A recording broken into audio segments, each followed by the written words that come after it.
At the beginning of time, there was only Nun, the primeval waters of chaos. Then, in a great flood, the sun god Atum rose from the water and willed himself into creation.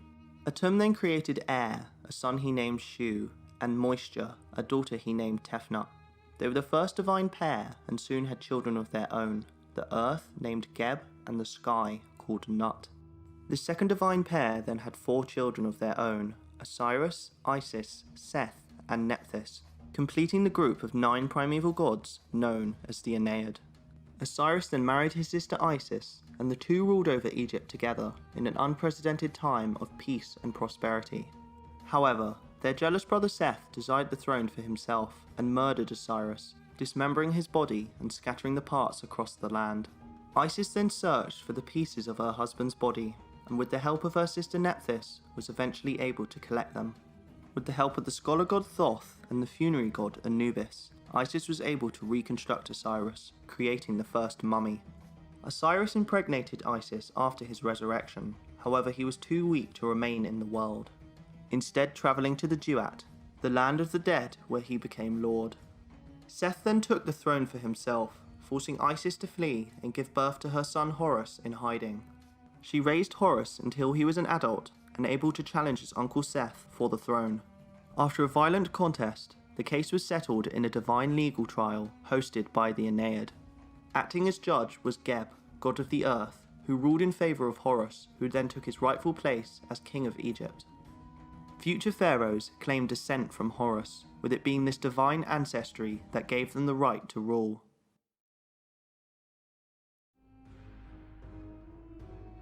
Amun, the Hidden One, was the foremost god of Egypt, thought to be the invisible force behind all things, even creation itself. Unlike other gods who were linked to only one aspect of the world, such as the sky, the earth, or the sun, Amun was a universal god who had links to all parts of the cosmos. His prominence also increased as he absorbed other gods throughout Egyptian history, taking on their roles and powers. The most important of these was his merger with the sun god Ra, combining to become Amun-Ra.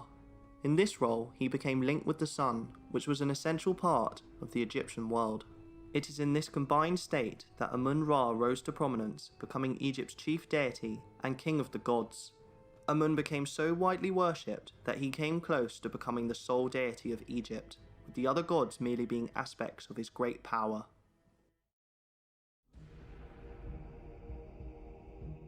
Osiris, judge of the dead and king of the underworld, was one of the most respected gods of ancient Egypt. His story of death and resurrection inspired the Egyptians to follow in his footsteps and seek immortality for themselves. The elaborate tombs and burial rituals found in ancient Egypt were all built in search of this goal, with the funerary practices being done to aid the spirit in its journey through the underworld. Pharaohs and wealthy nobles could afford more elaborate burials, with trinkets and spells to help them in their journey, but it was entirely possible for the average Egyptian to survive the underworld as well. The soul would travel through the underworld, avoiding dangerous monsters until it reached the hall of Ma'at, the goddess of truth. Here, the soul would stand before 42 judges and proclaim its innocence of a specific sin to each. After this, the soul would have its heart weighed on a scale by the gods Anubis and Thoth. The purer the heart, the lighter it would be. If it rose above the weight of the feather of truth that was placed on the other scale, then the soul would pass the trial and Osiris would evaluate its worthiness to pass into the afterlife. If it was heavier, however, then the monster Amit would come and devour the heart, erasing the soul from existence.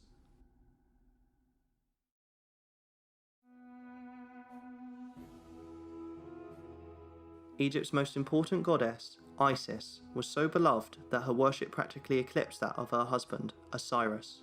As mother of Horus, the god who represented kingship, she was thought of as the mother of the pharaoh, with each pharaoh thought to be under her protection. Her healing magic was invoked by ordinary people, greatly aiding her popularity, and she was thought to use magic to protect the entire kingdom from its enemies. Her magic was so strong that she even used it to challenge the mighty sun god Ra. She created a snake to bite him, only healing him of its venom when he revealed his true name to her, which greatly enhanced her power.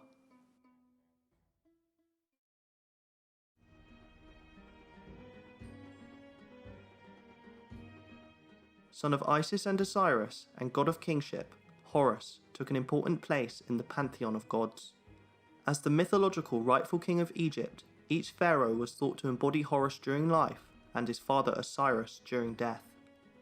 Horus was also considered to be Lord of the Sky, imagined as a great cosmic falcon whose right eye was the sun and left eye was the moon, with the downsweep of his wings producing the winds.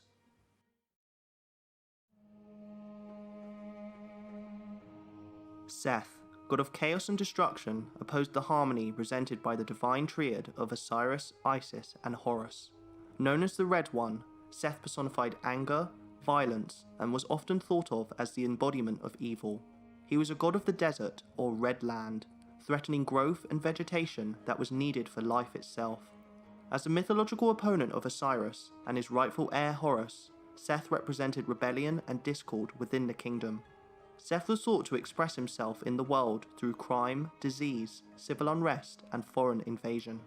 Despite all this, Seth played an important role in the nightly journey of the sun god Ra through the underworld.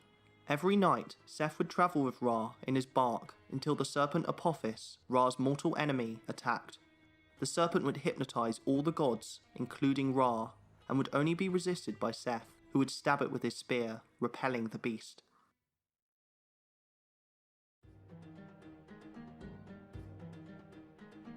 Arguably the most important deities of Egyptian mythology were the sun gods. Foremost of these gods was Ra, whose body was thought to be the sun itself. Ra was thought to have created man from his tears which fell to the earth.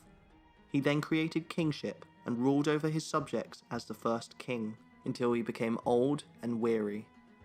He decided to depart Earth and was raised up to the heavens on the back of the sky goddess Nut.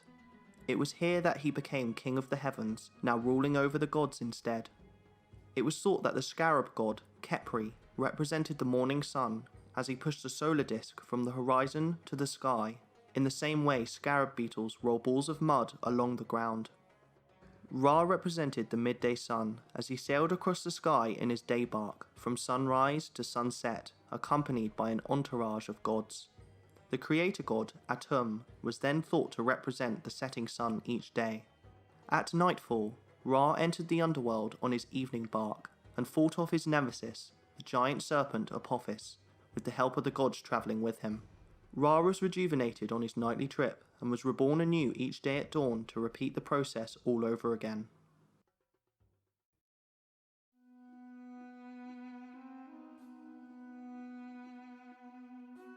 As a manifestation of his power, several goddesses acted as the eyes of Ra. These goddesses were some of the strongest deities in Egyptian mythology, crushing the enemies of the sun god with their immense power. Because of their ferocious aspect, these goddesses were often depicted as lionesses. Most prominent of these lioness goddesses was Sekhmet, the daughter of Ra. She was known to breathe fire in battle, with the hot winds of the desert being known as the breath of Sekhmet. It was thought that when Ra grew old and tired at the end of his kingship on Earth, his human subjects plotted to usurp him. Ra sent Sekhmet to punish them, whose wrath was so intense that she nearly wiped out all of humanity. Not all of Ra's eyes were as ferocious as Sekhmet, however. Bastet was such a goddess, starting out as a lioness deity but transforming into a cat deity from the Middle Kingdom onward, as her ferocious aspects were toned down.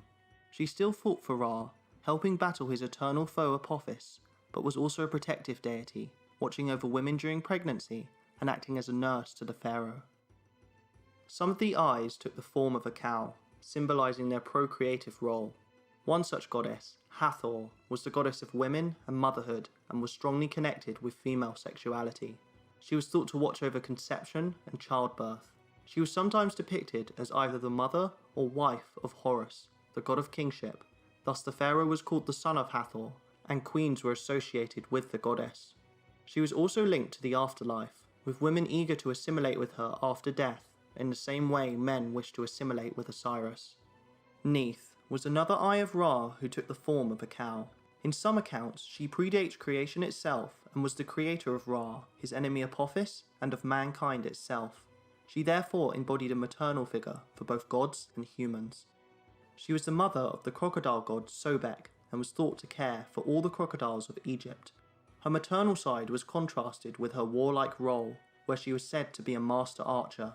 This association with weaponry led the Greeks to associate her with their own goddess of warfare, Athena.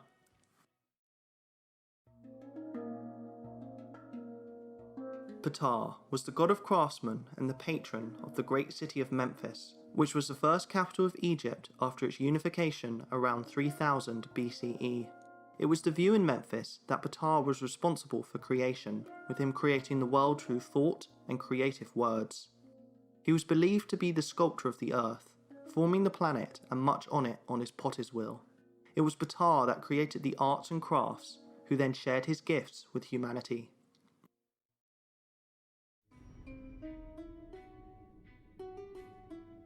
Anubis, god of embalming, watched over burials to ensure souls made their way through the afterlife. He watched over tombs and punished grave robbers who would desecrate the dead. He had a strong link to his father Osiris, whose body he wrapped after death, creating the first mummy. He became god of the embalming practice, thought to watch over the embalming booths where priests would prepare a body for burial. The canopic jars which would hold important organs during the embalming process would sometimes be modelled after Anubis, although it became more common for them to feature the 4 sons of Horus, with each protecting one of the lungs, stomach, liver or intestines. After watching over the burial, Anubis would then take a key role in judging the soul's worthiness to enter the afterlife, weighing its heart against the feather of truth. Only if the soul passed would Anubis send the soul to Osiris for final judgment.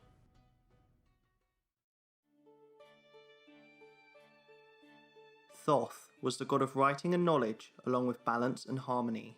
He was thought to have been born from the forehead of Seth after he had eaten the seed of Horus. Thoth was a moon god and was thought to have healed Horus's eye when Seth injured it in their battle for kingship, the mended eye now thought to represent the moon. Thoth invented the art of writing and became scribe of the gods, recording the divine words as well as recording the passage of time and the reigns of pharaohs. He watched over his sacred houses of life, which were libraries or centres of writing attached to temples. His wife was Sekhmet, who herself was a goddess of libraries, writing, and a keeper of books. As a god of balance, Thoth took part in the judging of the dead, standing by when the heart was weighed and noting the outcome for his records.